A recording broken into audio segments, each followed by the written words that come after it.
Venezuela को लेकर एक और बड़ा अपडेट सामने आ गया है। बड़ी खबर अपने दर्शकों को बता दें, अमेरिका का हेलीकॉप्टर मार गिराया गया है, यानी अमेरिका को भी नुकसान पहुंचा है। वेनेजुएला ने जोरदार पलटवार किया, अमेरिका का एक हेलीकॉप्टर मार गिराया गया है।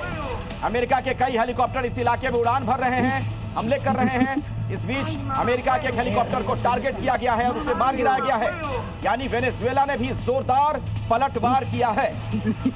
तो अभी की ये सबसे बड़ी खबर आप देख रहे हैं, युद्ध। आप देखेंगे कि किस तरीके से यहां पर आने वाले दिनों में स्थितियां और खराब हो सकती हैं, क्योंकि युद्ध का एक नया फ्रंट खुल चुका है, एक नया मोर्चा खुल चुका है यहां पर। और सवाल यही, क्या ये तृतीय विश्व युद्ध की दस्तक है, क्या ये वर्ल्ड वॉर 3 है? वेनेजुएला का जोरदार पलटवार सामने आया है। वेनेजुएला जंग पर एक बहुत बड़ी खबर अपने दर्शकों को हम दे रहे हैं।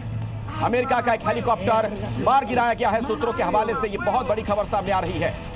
तो वेनेजुएला ने भी जोरदार पलटवार किया है, वेनेजुएला की तरफ से भी अटैक किया गया है, जिसमें अमेरिका को भी नुकसान पहुंचा है। अमेरिका का एक हेलीकॉप्टर जो वहां आसमान में मंडरा रहा था, उसे मार गिराया गया है।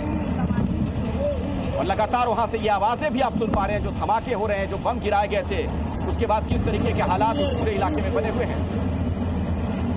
और इस बीच एक और अपडेट आपको दे दें, लगातार वहां से नई नई जानकारियां निकलकर सामने आ रही है। अमेरिकी हमले पर सबसे बड़ी खबर जो सामने आ रही है, वेनेजुएला के रक्षा मंत्री लापता बताए जा रहे हैं। यानी कि वेनेजुएला के जो रक्षा मंत्री हैं, उनके बारे में किसी तरह की कोई जानकारी नहीं मिल पा रही है, वो लापता बताए जाते हैं। रक्षा मंत्री का घर उड़ा दिया गया है।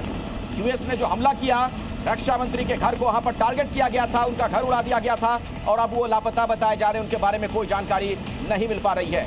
मयंक चौबे साहब, ये जो स्थितियां हैं क्या बताती हैं? तस्वीरें आप भी देख रहे हैं। जी अखिलेश, जो मैं देख पा रहा हूं वो साफ साफ ये दिखाई दे रहा है कि एक रेजिम चेंज ऑपरेशन चल रहा है वहां पर। युद्ध जो है, हाँ ये फॉल आउट युद्ध हो सकता है, लेकिन एक्शन जो है वो रेजिम चेंज का है। ध्यान रह जाइए, सीरिया में बशर अल असद, हाफिज अल सदद की सरकार, सद्दाम हुसैन इराक में, लिबिया में मुअम्मर अल गद्दाफी, और अब वेनेजुएला में मादुरो जिस समय अपने पद को छोड़ेंगे, वैसे यहाँ सब शांति हो जाएगी। कोई चिंता का विषय मुझे यहाँ पर नजर नहीं आ रहा है।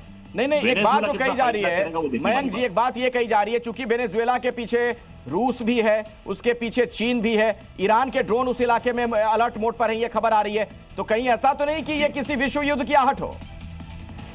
देखिए, अगर रेजिम चेंज ऑपरेशन है, इस समय अमेरिका पूरा प्रयास करेगा मदुरो साहब अपनी तख्ता छोड़ दे। इसीलिए आपने नोट किया होगा कि उनके विदेश मंत्री जो है लापता है। डेल्टा फोर्स को उतारने का मतलब है